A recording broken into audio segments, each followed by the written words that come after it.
نحمده ونصلي على رسوله الكريم اما بعد فاعوذ باللہ من الشیطان الرجیم بسم اللہ الرحمن الرحیم۔ محترم ناظرین، آپ کے سامنے حاضر ہوں ابو طاہر شاہ نعیم الرحمن فاروقی نقشبندی، اور آپ دیکھ رہے ہیں ہمارا یوٹیوب چینل۔ تو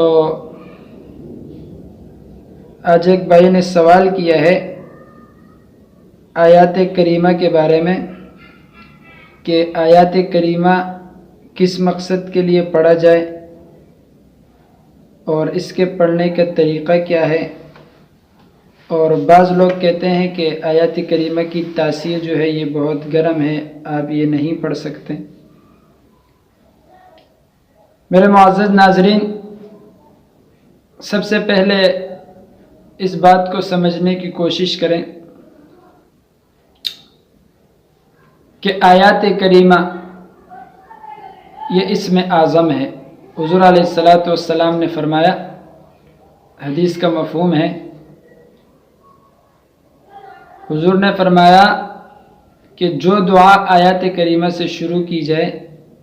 تو وہ دعا ضرور بالضرور قبول ہوتی ہے۔ اور قرآن مجید فرقان حمید کی آیات مبارکہ ہے،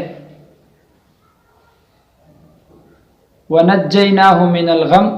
وَكَذَلِكَ نُنْجِي الْمُؤْمِنِينَ، یعنی یونس علیہ السلام کے بارے میں ہے، اور جو بھی رنج اور غم میں اس کو پڑے گا تو اللہ تبارک و تعالی اس شخص کو نجات دیں گے۔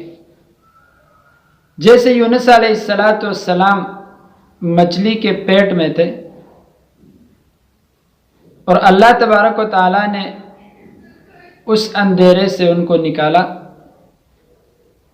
تو یہاں ایک بات میرے ذہن میں یہ بھی آئی کہ بہت سارے ساتھی جو ہیں